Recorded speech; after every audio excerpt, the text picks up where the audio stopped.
Hello friends, इस video के अंदर हम पेज लेआउट के अंदर ब्रेक्स ऑप्शन कैसे यूज करते हैं। इस ब्रेक के अंदर जैसे कि पेज ब्रेक की ऑप्शंस हैं, कुछ सेक्शन ब्रेक की ऑप्शंस हैं, इसको कैसे यूज करते हैं वो जानेंगे।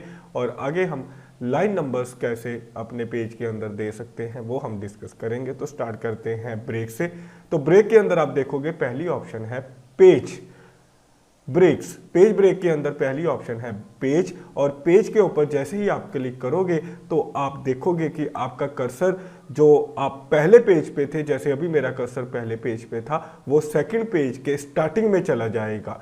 तो यहाँ पे लिखा भी हुआ है mark the point eight which one page ends and the next page begins, यानी कि पहले पेज का एंड हो जाएगा और आप नेक्स्ट पेज के ऊपर पहुंच जाओगे। ये मतलब होता है पेज का कि mark the point eight which one page and, पहले पेज का एंड हो गया और आप नेक्स्ट पेज पे चले जाओगे। तो अगर जैसे अभी मैं सेकंड पेज पे बैठा हूं, अगर मैं अब पेज ब्रेक लगाऊंगा तो मैं थर्ड पेज पे, यानी कि सेकंड और थर्ड, जहां पे सेकंड का एंड होता है और थर्ड का स्टार्ट होता है, वहां पे मैं पहुंच जाऊंगा। ये मतलब होता है ब्रेक लगाने का।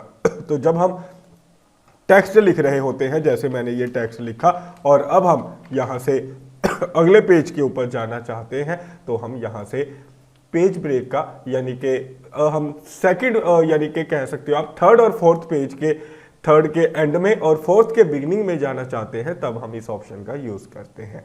और ऐसे ही अगली ऑप्शन है कॉलम। तो ये वैसे तो कॉलम जो ब्रेक है, जब मैंने कॉलम की ये ऑप्शन समझाई थी तब मैंने ये ऑप्शन समझा दी थी, लेकिन अगर आप ने वो वीडियो नहीं सुनी हुई तो आप सुन सकते हो। और अगर आप अभी जानना चाहते हो ये कॉलम ब्रेक कैसे काम करता है, आइए मैं आपको बताता हूं। तो सबसे पहले आपने करना क्या है, कॉलम्स के जरिए अपने पेज को कॉलम्स में डिवाइड करना है। जैसे ये अभी आप देख रहे हो वन कॉलम, यानी कि वन पेज है, तो आप इसको, एक पेज को दो पार्ट्स में डिवाइड करना चाहते हो तो आप कर सकते हो। जैसे इसने हमारे इस पेज को दो पार्ट में डिवाइड कर दिया है।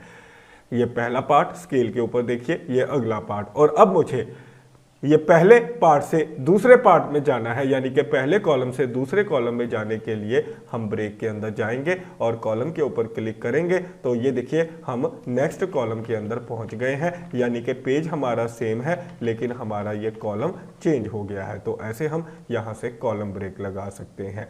और इसी तरीके से अगली हमारी ऑप्शन है टेक्स्ट रैपिंग। टेक्स्ट रैपिंग बड़ी ही इंटरेस्टिंग ऑप्शन है। इसको यूज करने के लिए हमें एक पिक्चर को इंसर्ट करना पड़ेगा। हम इंसर्ट के अंदर जाएंगे और पिक्चर इंसर्ट करेंगे। क्लिप आर्ट के जरिए इंसर्ट कर लेते हैं। अगर आपको ये ऑप्शन नहीं आती क्लिप आर्ट की, तो इसकी हमारी अलग से वीडियो है, वो देख सकते हो। अगर आपने देखी हुई है, आपको पता है, तो आपको पता है कि कैसे हम ऑफिस कलेक्शन के अंदर जाकर यहाँ से कोई भी पिक्चर लेके आ सकते हैं। तो ये देखिए हम यहाँ पे एक पिक्चर लेके आएंगे और इस पिक्चर को अपने इस डॉक्यूमेंट के अंदर क्या करेंगे, इंसर्ट करेंगे। यहाँ पे राइट क्लिक करके आपने पेस्ट कर देना है। तो आप यहाँ पे राइट क्लिक करके पेस्ट कर सकते हो। तो ये पिक्चर आपकी इस विंडो के अंदर, यानी कि स्क्रीन पे आ जाएगी। और जैसे ही आप पिक्चर इंसर्ट कर लोगे तो यहाँ पे आप देखोगे ऊपर पिक्चर की टूल बार आएगी। यहाँ से टेक्स्ट रैपिंग के अंदर आप देख सकते हो हमने ये सेटिंग की हुई है इन लाइन विद टेक्स्ट की। हम अपना टेक्स्ट इन लाइन, यानी कि जो इसके बाद टेक्स्ट है वो इसके साथ साथ लिखना शुरू कर देगा, या जहां पे पिक्चर खत्म होती है वहां से इन लाइन का मतलब पिक्चर भी साथ में है और साथ में ये आपका टेक्स्ट भी लिखा जा रहा है। तो मेरे ख्याल से आपको क्लियर है। अगर आपको ये क्लियर नहीं है इन लाइन का क्या मतलब होता है, हमारी ये अलग से वीडियो बनी हुई है इसकी, जो आप देख सकते हो। तो मेरे ख्याल से आपको क्लियर हो गया है। तो इसको हम स्क्वायर फॉर्म भी दे सकते हैं। स्क्वायर फॉर्म का मतलब कि ये जो हमारा टेक्स्ट है साथ साथ में पिक्चर रहेगी और ये राइट साइड पे साथ साथ में हम टेक्स्ट लिख सकते हैं।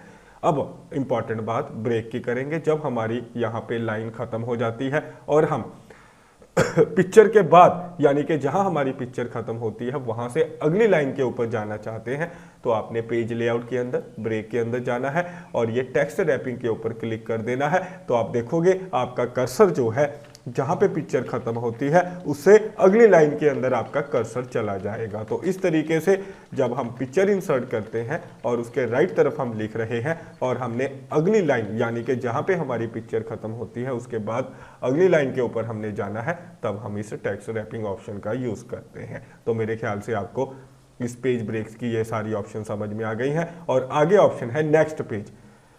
तो नाम से ही पता चल रहा है ये सेक्शन ब्रेक के अंदर ऑप्शन है नेक्स्ट पेज की। अगर हमें अगले पेज के ऊपर पहुंचना है तो आप नेक्स्ट पेज के ऊपर क्लिक कीजिए, तो आपका कर्सर डायरेक्टली जंप करके नेक्स्ट पेज के ऊपर चला जाएगा। तो ऐसे हम नेक्स्ट पेज पे जाने के लिए इस ऑप्शन का यूज करते हैं। और जैसे मान लीजिए हमने नेक्स्ट पेज के ऊपर ये कुछ इंफॉर्मेशन लिख दी है, ध्यान दीजिएगा, बहुत ही इंटरेस्टिंग बात बताने जा रहा हूं। ये इंफॉर्मेशन लिख दी है हमने इस नेक्स्ट पेज के ऊपर, और अब हम ये जो हमने इंफॉर्मेशन लिख दी है इसके बाद अगला सेक्शन शुरू करना चाहते हैं सेम पेज के ऊपर, यानी कि ये हमारा इस पेज के ऊपर जो हमने ये लाइन लिखनी थी वो खत्म हो चुकी है, जो भी टेक्स्ट लिखना था। अब हमारा अगला सेक्शन शुरू होने वाला है। तो अगले सेक्शन पे जाने के लिए आपने ब्रेक में कंटिन्यू पे क्लिक करना है, यानी कि insert section break and start a new section on the same page. तो जब आपने अपने पेज को सेक्शन में डिवाइड करना हो कि एक ही पेज के ऊपर ये पहला सेक्शन है, ये दूसरा सेक्शन है, ये तीसरा सेक्शन है, चौथा सेक्शन है, तब हम इस ऑप्शन का यूज करते हैं। तो आपने इस ऑप्शन के ऊपर क्लिक करना है। जैसे ही आप इस ऑप्शन पे क्लिक करोगे तो आपका कर्सर आगे उसी पेज पे सबसे स्टार्टिंग में आ जाएगा, अगली लाइन में आ जाएगा। तो आप यानी कि ये जो आप लिख रहे हो, टेक्स्ट लिख रहे हो, यहाँ से आपका अगला सेक्शन शुरू हो जाता है। क्या शुरू होता है? आपका यहाँ से अगला सेक्शन शुरू हो जाता है। तो इस तरीके से आप सेक्शन बना के भी अपने टेक्स्ट को लिख सकते हो, पहला पेज और ये अगला सेक्शन। और इसी तरह से आप ब्रेक के अंदर जाके कंटिन्यू पे क्लिक कीजिए, तो आप फिर ये थर्ड नया सेक्शन शुरू कर सकते हो। तो ये आपका तीसरा सेक्शन है। तो आप ऐसे अपने पेज को सेक्शंस में डिवाइड कर सकते हो इस सेक्शन ब्रेक के जरिए। तो मेरे ख्याल से आपको समझ में आया कैसे हम अपने पेज को सेक्शंस के अंदर डिवाइड कर सकते हैं। तो हमने 3 सेक्शन बना दिए हैं। और ऐसे ही अगर आपने इवन पेज ब्रेक लगानी है, इवन पेज ब्रेक का मतलब अभी हम 6th पेज पे बैठे हैं, ये देख सकते हो आप, यहाँ पे लिखा हुआ है पेज ऑफ 6 का मतलब हम 6th पेज पे हैं, ऑफ 6 का मतलब टोटल पेज भी 6 है।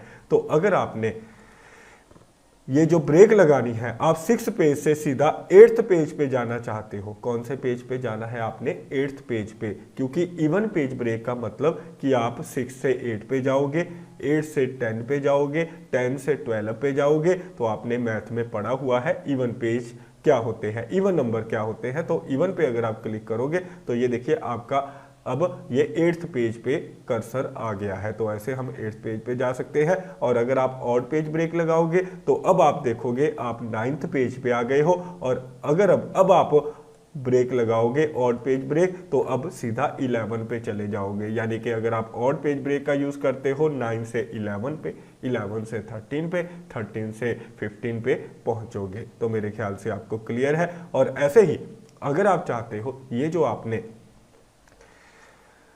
पैराग्राफ यानी कि ये जो आपने टेक्स्ट लिखा है, तो आप इसको लाइनिंग नंबर देना चाहते हो, यानी कि ये फर्स्ट लाइन है, ये सेकंड लाइन है, ये थर्ड लाइन है, ये 4th लाइन है, ये 5th लाइन है, इनको आप लाइन नंबर देना चाहते हो। तो आपने करना क्या है? आपने लाइन नंबर के अंदर जाना है, तो यहाँ पे क्लिक कर देना है कंटिन्यू पे। तो आप देखोगे या फिर आप रीसेट एट ईच पे, कंटिन्यू का मतलब ये पेज नंबर देगा, कंटिन्यू करेगा। और अगर आप रीसेट ईच पेज पे क्लिक करोगे तो अभी आपको इसको अच्छी तरह से अप्लाई करके दिखाता हूँ। यहाँ पे अप्लाई करते हैं, यहाँ पे आपको अच्छी तरह क्लियर नहीं हो रहा होगा। तो जैसे यहाँ पे मैंने ये कुछ टेक्स्ट लिख दिया है, यहाँ पे हम अपने लाइन नंबर देना चाहते हैं, तो आपने लाइन के ऊपर जाना है, कंटिन्यू पे क्लिक करना है। तो ये देख सकते हो आप, इसने 11, 12, 13, 14, 15 आप देखोगे इसने इनको लाइन नंबर दे दिया है। तो ऐसे हम लाइन नंबर दे सकते हैं। और आप देखोगे जितने भी पेजेस हैं उनके ऊपर ये लाइन नंबर आ गया है। तो आप देखोगे पहले पेज के ऊपर अभी आपको दिखाते हैं 1 है, क्योंकि यहाँ पे ये एक लाइन यहाँ पे हम लिख देते हैं, ये पहली लाइन है। और ये आपकी दूसरी लाइन है जो आपने दूसरे पेज पे लिखी हुई है। और कहने का मतलब ये कि ये कंटिन्यू रखेगा, जितनी भी आपने लाइनें लिखी हुई हैं। दूसरे पेज पे एक लाइन है तो यहाँ पे 2 आ गया, तीसरे पेज पे 3, 4, 5, 6, 4 आप देख सकते हो लाइनें हैं, यानी कि अगले पेज के ऊपर ये इस नंबरिंग को कंटिन्यू रखेगा। इसीलिए इसके अंदर जो ये मतलब है लाइन नंबर के अंदर कंटिन्यू का मतलब कि अगले पेज के ऊपर ये नंबरिंग को कंटिन्यू रखेगा। जैसे अगले पेज पे 7 एक ही लाइन है, उससे अगले पेज पे आप देख सकते हो यहाँ पे इसने ये जो पिक्चर लगी हुई है इसके लिए इसने जगह छोड़ दी है, ये आपकी लाइन के बेस पे इसने जगह छोड़ दी है, और उसके बाद ये 11th इसने लाइन नंबर रख दिया है इसका। ठीक है, तो ये पिक्चर के लिए इसने जो बाकी के नंबर है ये पिक्चर्स के हैं, जैसे 8th 9th 10th, और उसके बाद ये 11th लाइन यहाँ से स्टार्ट हो रही है आपकी। तो मेरे ख्याल से आपको समझ में आया। और अगर आप चाहते हो हर पेज के ऊपर अलग नंबर देना, यानी कि जहां पे पहला पेज खत्म होता है उसके बाद जब नेक्स्ट पेज शुरू होता है हर पेज के ऊपर आपको अलग लाइन नंबर चाहिए, यानी कि दोबारा से रीस्टार्ट करे वो, तो आप इस तरीके से कर सकते हो। जैसे कि आप देखिए पहले पेज पे 1, दूसरे पेज पे फिर दोबारा से 1, तीसरे पेज पे 1 2 3 4, यानी कि हर पेज पे वो रीस्टार्ट कर रहा है नंबरिंग को। तो इस तरीके से आप नंबरिंग दे सकते हैं। और अगर आप रीस्टार्ट करना चाहते हैं ईच सेक्शन के ऊपर, यानी कि जब हमने सेक्शन बनाए थे, तो यहाँ पे हमने सेक्शन बनाए थे, तो आप ये अपने टेक्स्ट को सिलेक्ट कीजिए, लाइन नंबर में जाइए, रीस्टार्ट ईच सेक्शन पे क्लिक कर दीजिए। तो हमने ये देखिए सेक्शन बनाए थे, ये पहला सेक्शन 1 2, ये दूसरा सेक्शन 1 2 3, ये तीसरा सेक्शन 1 2 3। तो ये हर सेक्शन के बाद ये आपकी नंबरिंग को रीस्टार्ट कर देगा। तो फिलहाल ये 3 ऑप्शंस हम फॉलो करेंगे। और अगर आप नन कर दोगे, नन का मतलब ये जो आपने नंबरिंग दी है आप ये सिलेक्ट करके नन कर दीजिए, तो ये नंबरिंग रिमूव हो जाएगी। तो ऐसे आप अगर अपने पेज के ऊपर लाइन नंबर देना चाहते हैं दे सकते हैं, और अगर रिमूव करना चाहते हैं रिमूव कर सकते हैं।